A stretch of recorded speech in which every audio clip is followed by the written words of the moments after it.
Welcome to the Economy Magazine at I-24 News. I'm Natalie Ehrlich here with a daily view of the world's most fascinating stories in business and innovation. Coming up, Nepal's economy remains in shock after 2 devastating earthquakes. And as gambling profits decline in Macau, the Las Vegas of China looks to get a makeover. Well, let's start now with the headlines. Intel's $16.7 billion acquisition of Altera on Monday is now helping the chipmaker make the shift away from PCs. Faced with slowing demand for desktop computers, Intel has sought new markets. By combining with Altera, Intel will now be able to offer a lineup of higher-margin chips used in data centers. It could start making chips for robots that require vision or even drones that deliver packages. The deal is still subject to regulatory approval, but it is expected to finalize within 6 to 9 months. In NASDAQ trading on Monday, Intel shares fell 1.6% to $33.90 by the close. Altera shares rose 5.8% to $51.68. Well, the U.S. dollar hit a fresh 12-year high against the yen on Tuesday, fueled by upbeat U.S. economic data. The greenback popped briefly above 125 yen, a threshold not seen since December 2002. A survey showing a pickup in manufacturing activity and construction spending propelled dollar bulls to push Treasury yields higher. Meanwhile, the Japanese officials made no effort to talk up the yen, only adding to the momentum behind the dollar. Well, the Greek government appears to be sticking with its no-concessions policy as it tries now to hammer out a deal with Eurozone creditors. On Tuesday, the Greek labor minister said that Athens could not compromise any further in a cash flow reforms deal. But European leaders and IMF head Christine Lagarde are stressing that talks with Greece must intensify to prevent the country from defaulting and potentially leaving the Euro bloc. I think it's absolutely right that Germany and France are making another attempt to come to a solution, because the political consequences of a Greek bankruptcy in the Eurozone would of course be gigantic. I think a lot of people have the impression that we're better off without Greece in the Eurozone. The truth is that if we break the first piece out of the European house, Europe would be in a different situation. In an effort to enhance economic growth, India's central bank cut a key interest rate on Tuesday for the 3rd time this year.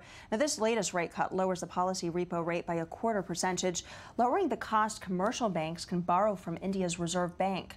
Now, the move comes just as India's economy expanded 7.5% in the first quarter compared to the year earlier, making India the world's fastest growing major economy. It even surpassed China's 7% growth for the same quarter. Well, HSBC is now planning to cut thousands of jobs globally, with an announcement set for next week, this according to Sky News. On Monday, the bank's CEO, Stuart Gulliver, is set to detail the bank's plans in an investor presentation on June 9th. Citing insiders, Sky said some 10,000 to 20,000 jobs will be eliminated, but the exact number has yet to be finalized. While the impact is expected to be felt worldwide, the British broadcaster said that operations in Brazil and Turkey would not be touched. HSBC apparently declined to comment.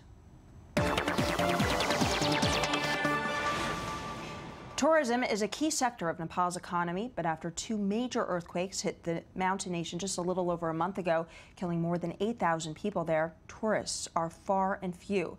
Joanna Citrick now explores how Nepal looks to rebuild. It's been over a month since 2 powerful earthquakes shook Nepal and killed more than 8,500 people. The devastated country is now trying to rebuild, a long step that will be complicated and costly, and tourism in the meanwhile is at a near standstill. The tourism industry has been affected really hard, so yeah, it is really hard. And what, because you are the people like source income for us, right? Tourism industry have like great potential in Nepal. Tourism is indeed a key sector of the Nepalese economy. In 2014, more than 800,000 foreign visitors succumbed to the charms of Nepal. In total, the industry generated about $20 million of revenue, representing 4% of GDP. One of the biggest draws is Mount Everest, the highest peak in the world, which costs each climber $11,000 to access. Because of the fear of further earthquakes and the destruction of many central attractions, tourists are few. Recently, we don't have any communication between our agent, okay? But I think they will cancel the trip. Maybe because of the lots of our monuments area are destroyed, right? And the trekking area is also affected by the earthquake. So I think near future we'll get some cancellation. While international aid continues to pour in to rebuild the country, the raised funds are proving insufficient as the need hovers at around $2 billion. Well, now to the world of tech and startups. We are joined in studio by Noah Aron, Israeli Channel 2's economic correspondent. Well, thank you so much for joining us today. What Israeli startups are you looking at? Okay, so hi. I'm going to talk about two different ones today, completely different types of startups. And I'm going to start with Trofit. So, you know, usually when you play a game online, you get stuck in the same game. I don't know if you play any online games, but you usually get stuck, you know, on Farmville or in a specific game. You just get stuck. You don't move on to different games. And that's, I mean, it's fun for us, but it's not that much fun for game advertisers who are trying to promote their games. So what Trofit does is they found a very unique way for targeted advertising of online games. So what they do is they offer free virtual items. And that's the way they use in order to help those advertisers promote their games. So for example, let's say you're playing a maze game. So instead of seeing that small ad saying, you know, buy this or buy that, or a different ad that is, you know, not related to the game at all, the ad that Trofit is trying to offer is an ad for a free virtual item to a different game. So if I'm promoting a specific game, I can put that app saying, you know, get a free machine gun or get a level up code for my game. So that will make you click on that ad and go to my game instead of just continuing with your the game you started. So these are just really clickable ads that are specialized for the user. Exactly. It's basically targeted advertising. That's what a lot of advertisers are looking for these days, and that's what Trofit is trying to offer in order to change that a little bit. Specifically when it comes to online games. So their next step, which is even more interesting, is they're trying to create a marketplace for that, for these virtual items. So you and I can trade coins, or we can trade guns, or ammunition, or level up codes. All that stuff there is very, very exciting for people who play. Actually do play. Yes, who play games, right? Yes, unlike us. And that's another interesting thing that they're looking at. They've raised $750,000 so far, which is very impressive, mostly from Explore Incubator and also two other angels. And we'll see what happens next with this company, because they're very young, and it's interesting to see if this product will succeed. And it's probably the same way that it works with online advertising in general these days. Are really a lot of advertisers are trying to make it more, you know, towards a targeted audience, not just keep it for everyone. So this is just. Do they have any competitors in that market, or is this very new? They don't have that many competitors in that market, because this is very, very specific. You know, you'll see some other advertisers trying to do the same thing, but this is very, very. It's targeted towards gaming and towards online games. So you'll see similar things, but when it comes to other markets and not just the gaming market. So what else are you looking at? Okay, so now we're moving on to a different company. It's called Token ID. So you probably shop online, right? Yeah. I mean, most of us shop online. But when it comes to Amazon, you know, you're comfortable with, you know, just putting your credit card, entering your credit card information, and because you trust that website. But sometimes we use websites that we're not that familiar with. If you're looking for a specific artwork, or if you're shopping, you know, shopping online and you find this website that you're not so sure about. And with all we've heard about a lot of credit card frauds and the past couple of years. Indeed. And yes, and we keep hearing about that. So what Token ID is trying to do is they're trying to solve that problem. They're not the only ones, but they have a unique way. So the way it works is basically you pay the vendor through the app. You just, as you can see, you just scan a QR code on the vendor's website. You pay through the app, so the vendor gets paid, but they get paid with a different credit card number. Token ID generates a one-time credit card number. So the vendor can see that one-time credit card number, they get paid, you get the stuff you bought, but the vendor can't see your credit card number, and the credit card number that they see eventually is just useless after one time. So it's not just safe, but it is also more convenient for the user. They don't have to constantly punch in their number or look for their credit card, right? Yes, that's definitely more convenient. I mean, you still give the information to Token ID, but I guess you can trust the app, and it's also, yeah, it's very convenient because you can just scan the QR code and pay through the app. Again, they're not the only ones. There are more solutions. When it comes to that, a lot of startups are trying to solve that problem with credit card frauds that we see lately, unfortunately, and hopefully this is another solution that can solve that problem. Well, thank you so much for coming on the program and telling us more about some of the most fascinating Israeli startups that we have here. Thank you. Moving on now with the rest of our coverage. A decade after overtaking Las Vegas as the world's #1 gambling center, China's Macau is at a crossroads. Poker, it's all there in Macau.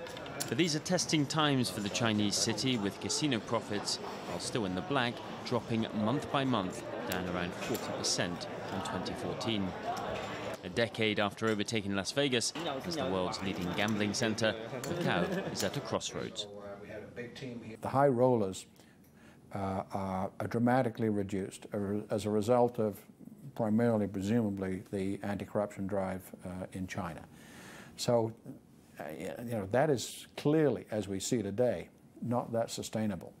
The mass market, from my point of view, will always be sustainable. The former Portuguese colony is the only place in China where casino gambling is legal.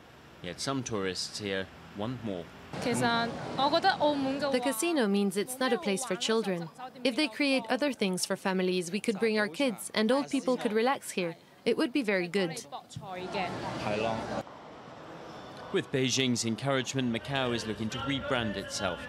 The Galaxy Resort is investing in a new theatre, an aquatic park perched on a roof, and a shopping centre, as it, along with the others, looks to tap into the mass tourism market. This is an easy destination for the Chinese consumer, and you have an emerging middle class in China, which continues to grow every single year by millions. The days of the big VIP spenders look to be over in Macau, but with the city set for a makeover, many hope a return to the good times can't be far away. And now for all the news that we didn't want you to miss, I'm joined in the studio by Daniel Roth.